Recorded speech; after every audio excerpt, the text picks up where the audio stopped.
هەر لە پێشەوە بڕیارم ما ئەبێ ئەو کتێبە کتێبێکی فرەلایەن بێ، پێویستە کتێبێک بێ زۆرترین بەشەکانی یا زۆرترین گۆرانەکان کۆ بکاتەوە. مەسەیرم کرد لە گۆرانی کوردیا، گۆرانێکمان هەیە لە سلێمانیەوە دەست پێەکا لای دەنگبێژە هەرە با بڵێن ڕەونەقدارەکان و بەناوبانگەکان، یان نەک بڵێ لە مستەوایەکی نزمە باشترین دەنگبێژەکانی ئێمە پەنایان بۆ گۆران بردووە و ئەو ڕەوتە بەردەوامی وەرگرتووە.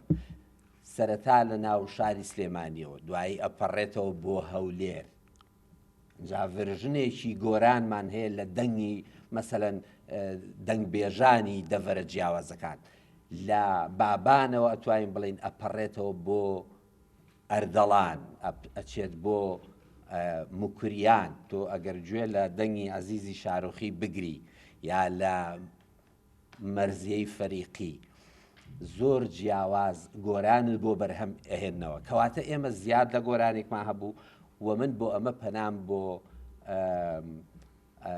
موزیکدانێکی زۆر باشی خۆمان بەرگتم کە ئەبێ یارمەتیم بەی کاکتوانە حەمە تەشریفی لێرێ، وتم وەرە ئەو فەسڵە با پێکەوە بەرهەمی بێنین.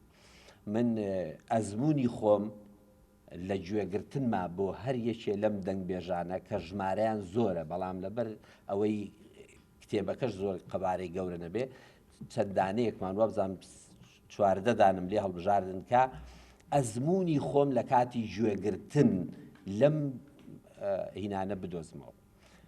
کارێکی ترەوە بوو پێویستم بەوە بوو بزانم ئەم گۆرانەی ئەوەنە بە ڕەنگاوڕەنگی باسی دنیا و سروشتووە، ژنەکە ئافرەتەکە ئەی چۆنە ئێمە تا ئێستا ئەو ڕەنگاوڕەنگی گۆرانمان بەرهەم نەهێناوەتەوە، نەمان کردووە بە کولتورێکی فراوانتر.